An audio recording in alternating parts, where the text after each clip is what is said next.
Bangladesh Sri Lanka match মানেই আলাদা দ্বৈরথ খেলার মাঠে। 2013 সালের পর 2025 সালে এসে পূর্ণাঙ্গ সিরিজ খেলতে শ্রীলঙ্কায় টাইগাররা। টেস্টের পর 2 জুলাই থেকে শুরু হবে সাদা বলের 3 ম্যাচের ওয়ানডে সিরিজ, যা সামনে রেখে সোমবার 16 সদস্যের স্কোয়াড ঘোষণা করেছে বাংলাদেশ ক্রিকেট বোর্ড। খেলার মাঠে সিংহ ও টাইগারদের লড়াইয়ে পূর্ব পরিসংখ্যানে এগিয়ে আছে কারা, চলুন এক নজরে দেখে নেওয়া যাক।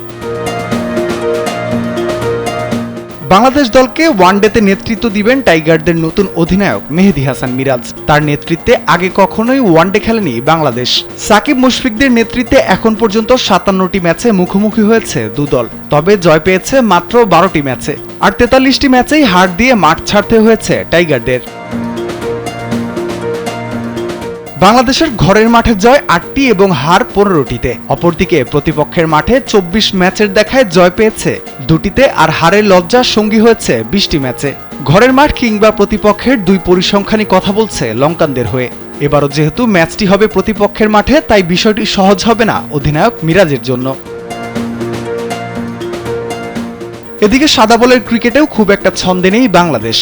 গেল 9 ম্যাচে মাত্র 1টিতে জয় পেয়েছে টাইগাররা। চ্যাম্পিয়ন্স ট্রফিতে নাজমুল শান্তর নেতৃত্বে ভরাডুবির পর তাকে দায়িত্ব থেকে সরিয়ে মিরাজকে বসিয়েছে বিসিবি। এবার শ্রীলঙ্কায় আবারও সুযোগ ভাগ্য বদলে সুখ স্মৃতি নিয়ে দেশে ফেরার। অধিনায়ক মিরাজের নেতৃত্বে ঘুরে দাঁড়াতে পারবে কিনা বাংলাদেশ, সেটাই এখন দেখার পালা। রাফিউল ইসলাম রাতুল, কালবেলা।